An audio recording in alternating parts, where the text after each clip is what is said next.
Before kickoff, Travis Kelce walked out wearing a free four t-shirt for teammate Rashee Rice, and what was meant as locker room solidarity exploded into a full-blown controversy. Rice pleaded guilty to felony charges tied to a high-speed multi-car crash that left people injured. He accepted a sentence that includes deferred probation and 30 days behind bars, and the NFL suspended him for 6 games. Civil suits followed. One victim secured roughly a $1.1 million judgment, and the lawyer for that victim says Rice hasn't paid a cent. So when Chiefs stars stepped onto the field with Rice's number and an obvious message of support, it landed for many not as loyalty but as tone deafness. That reaction crystallized in a sharp statement from the victim's attorney, who called out Kelce by name and even invoked Kelce's public life to make a point about responsibility and optics. The lawyer's anger is understandable.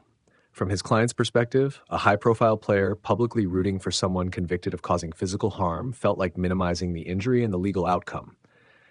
Social media amplified that view instantly. Clips and photos of the shirts went viral, and debate lit up timelines from fans to local leaders.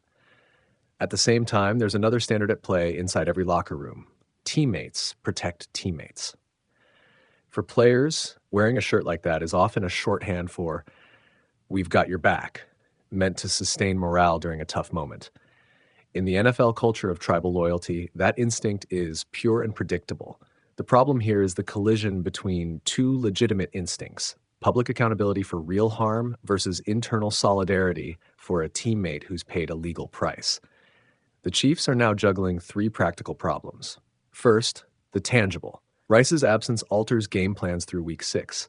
The receiving room is thinner, targets shift, and play calling adjusts. Second, the reputational. Sponsors, partners, and fans notice when marquee players wear advocacy messages tied to criminal conduct. Third, the legal and moral. A victim's family wants closure and restitution, and a public show of support can look like indifference to that suffering. What happens next is predictable and instructive. The team will likely handle this privately, counseling players on public messaging, emphasizing support within the building while clarifying that legal accountability remains separate. The league won't fine Kelce for a t-shirt, but public relations damage can persist. And the bigger issue, unresolved civil payments and the optics of high-earner teammates publicly backing someone who owes victims money, will keep this story alive until there's a clear resolution.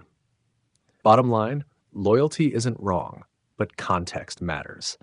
In a case that involved injuries, criminal pleas, and unpaid judgments, a simple wardrobe choice became a flashpoint. For the Chiefs, the lesson is obvious. Team unity should never overshadow basic accountability, especially when victims are still waiting for justice and restitution.